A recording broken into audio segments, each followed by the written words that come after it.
ये अस्पताल कोई साधारण जगह नहीं था, क्योंकि यहाँ रहते थे ढेर सारे क्यूट भूत जो रात होते ही खेलने के लिए बाहर आ जाते। अचानक छोटे लड़के को किसी ने जमीन पर धक्का दे दिया और फिर एक रहस्यमयी ताकत ने घसीटते हुए उसे खींच लिया। लड़का छटपटाता रहा, लेकिन बेकार। धीरे धीरे 3 भूत उसके सामने तैरते हुए नजर आए। फिर धड़ाम, किसी ने उसे अस्पताल के गेट के बाहर फेंक दिया। अजीब बात यह थी, उन भूतों ने उसे कोई नुकसान नहीं पहुंचाया, बल्कि जैसे कोई इशारा कर रहे हों। गेट अचानक बंद हो गया। लड़के की सांस फूलने लगी। पूरे शरीर पर लाल सफेद दाने फैल गए। तभी डॉक्टर ने दौड़कर उसे अंदर खींच लिया, लेकिन किसी ने उसकी बात पर भरोसा नहीं किया। सबने समझा वो भागने की कोशिश कर रहा था। गुस्से और कमजोरी से वो बेहोश हो गया। अगले दिन वो फिर शाओबाई से मिला। उसने अपनी सारी कहानी सुनाई। शाओबाई की आंखों में सहानुभूति थी। उसने कहा, पहले भी यहाँ इलाज कराने आए बच्चे यही सब झेल चुके हैं, लेकिन तीसरी सर्जरी के बाद कभी वापस नहीं आए। इसी बीच डॉक्टर ने माँ बाप से कहा, बच्चे की हालत बिगड़ रही है, जितनी जल्दी हो सके तीसरा ऑपरेशन करना होगा, और उसे रोज एक दवाई खिलाने की बात कही। माँ कमरे में आई, बेटे को समझाया, प्यार से दवा खिलाई, लेकिन लड़के ने देखा अलमारी पर उल्टा लिखा नाम असल में 1 नंबर था, और ये दवा असली में जांच ही नहीं की गई थी। उसने ठान लिया सच्चाई का पता लगाना ही होगा। रात करीब 1:30 बजे टॉर्च लेकर वो चुपचाप निकल पड़ा, और पता चला 317 यही ऑपरेशन थिएटर का पासवर्ड था। दरवाजा खुलते ही उसके होश उड़ गए।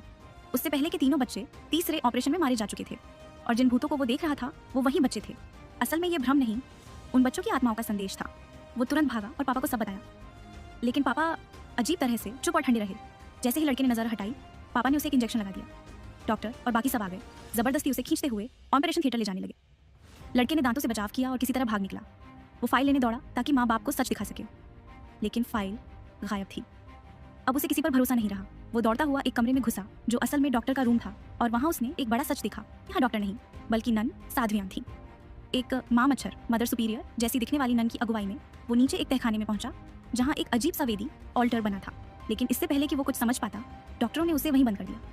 पापा और माँ भी वहीं थे।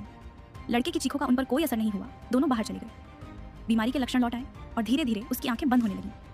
जब होश आया तो उसे समझ आया उसे कभी कोई बीमारी थी ही नहीं। ये सब सिडेटिव इंजेक्शन का असर था। वो चिल्लाने लगा, मुझे क्यों धोखा दिया? माँ का दिल पिघल गया। वो बेटे को देखने नीचे आई, लेकिन ये तो लड़के का जाल था। माँ होश में आई तो देखा जमीन पर पड़े क्रॉस में एक तेज चाकू था। वो एक सूखे कुएं तक पहुंची, ढक्कन खोला, अंदर वहीं 3 बच्चों की लाशें पड़ी थीं। सच जानकर माँ दंग रह गई, लेकिन इस बीच पापा ने बेटे को पकड़ लिया और ऑपरेशन टेबल पर बांध दिया। माँ दौड़ी, सबको पीछे हटने का इशारा किया, पापा को चाकू दिया ताकि बेटे को खोल सके, पर पापा ने चाकू सीधे डॉक्टर को पकड़ा दिया। माँ को भी पकड़ लिया गया। फिर एक अजीब रस्म शुरू हुई। सर्जरी नहीं, बल्कि धार्मिक कपड़े, मंत्रोच्चार और लड़के पर पवित्र जल छिड़कना। फिर डॉक्टर ने चाकू उठाया और सीधा उसके सीने की ओर बढ़ा, लेकिन तभी चाकू जैसे रुक गया और उल्टा डॉक्टर की तरफ मुड़ गया। लड़के के अंदर की दैत्य शक्ति जाग गई।